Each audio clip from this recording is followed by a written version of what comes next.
Hello, ladies and gentlemen. Welcome to Couz's Corner. I'm your host, Couz, and at Couz's Corner, we talk a lot of sports and a little music. Guys, I really appreciate you tuning into this. I've been wanting to do this for a long time. I just finally decided to go for it. Focus is to talk a lot about my beloved West Virginia Mountaineers football and basketball teams. I will touch on other sports issues as well, and I like to go to a lot of concerts. My wife and I do, and even now starting to take our daughters more.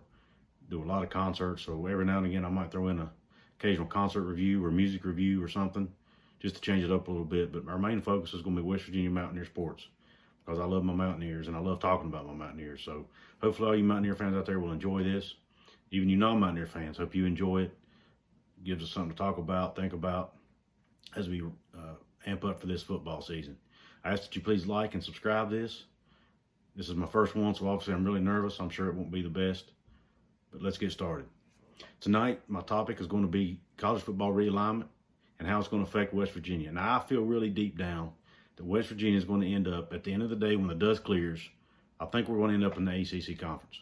Now, a lot of the talking heads, experts out there from ESPN and every other big network think that West Virginia doesn't add value. Well, I'm here to tell you today, West Virginia adds value, and I'm going to tell you why we add value. We're a national brand. We're very recognizable. We're one of the 15 winningest football programs in history. We're a top 25 winning program in college basketball history. We have fans, very passionate and loyal fan base. Let's go to the main core reasons as to why West Virginia's going to get an ACC. First, let's go back 10 years when the Big East was falling apart. West Virginia had to find a home. They landed in the Big 12. But before they got in the Big 12, they were actually turned down by the ACC. And the two main reasons that you hear that happened, fan behavior was one that apparently some of the leadership in the ACC, some of the ADs from other schools complained about. And then academics was another one they used. First, let's go to the fan behavior discussion. West Virginia has done a lot. The university has done a lot to improve fan behavior. They've cracked down on unruly fan behavior. They've even outlawed the burning of couches in Morgantown, for crying out loud. You can't burn a couch in Morgantown anymore. What's wrong with the world? But anyway, no, in all seriousness, they've cracked down on that. They no longer allow couch burning. They've cracked down on the behavior, and that has improved West Virginia's fan reputation. If you ask any Big 12 fan base that comes to Morgantown, they will, majority of the time, they will brag about West Virginia's fan base and how great we are. So I don't think that's going to be an issue this time either. And academics, listen, Louisville's in the room. Louisville's not ranked that much higher than we are academically.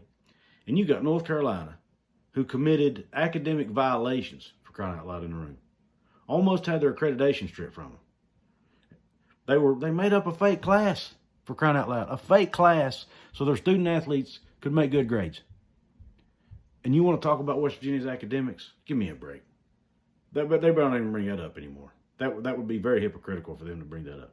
The reason I think West Virginia gets in, and I think it's all about relationships. When the West Virginia got into Big 12, the Big 12's commissioner at that time was a gentleman by the name of Chuck Ninus. He was very close personal friends with Don Nehlen. All Mountaineer fans know who Don Nehlen is. Legendary coach of Mountaineers.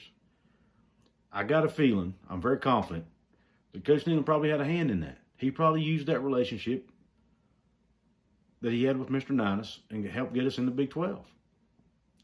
Fast forward to today, 10 years down the road. Here West Virginia is again, wondering what's going to happen. We got more relationships today than we did back then. Guess who the AD of Virginia Tech is today? A gentleman by the name of Whit Babcock. Guess where Whit Babcock graduated from?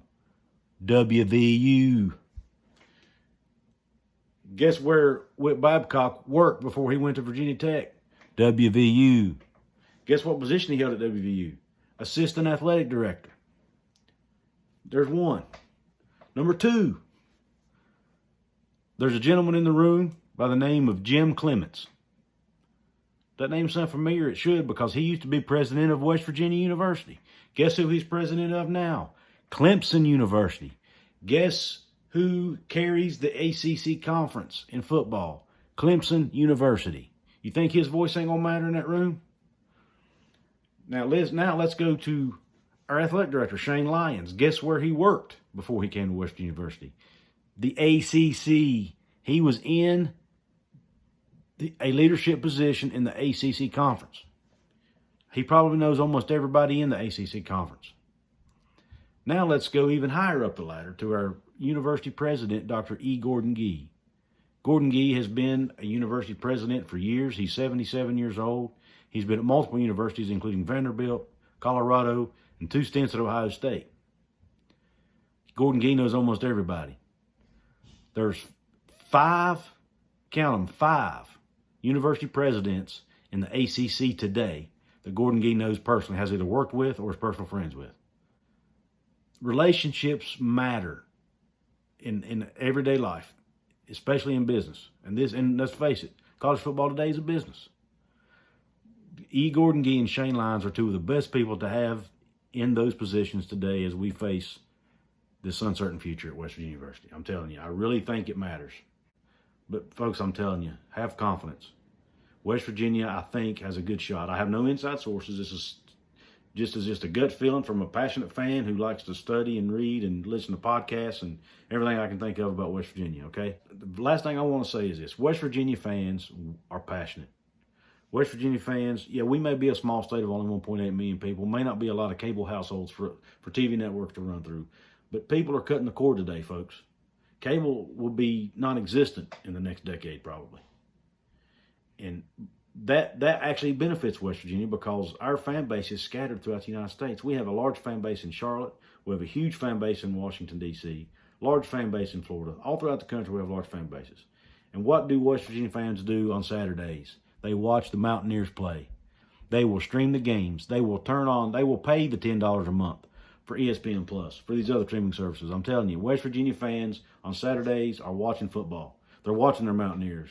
They're watching the old gold and blue. We bring value, I'm telling you. I know I'm passionate. I'm a fan, so I'm biased here. But I really, really think that we're going to be okay. Everybody just relax. I'm a little concerned myself, I'm not going to lie. But at the end of the day, Gordon Gee, Shane Lyons, I trust them. We're going to be okay. Listen, I hope you enjoy what I had to say today. Please like this post, share it with your friends. Please hit the subscribe button, subscribe to this. I'm going to try to do several videos a week. The sound will get better. The background will get better. I'll get better. Hopefully, in the future, I'll be able to bring some guests on, things of that nature. Please stick with me. I really appreciate your support.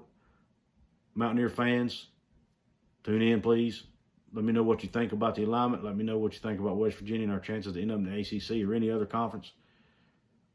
Next video, I hope to talk a little bit about what's going on in fall camp and what this season looks like. That's it for today. Please tune in next time. Peace out.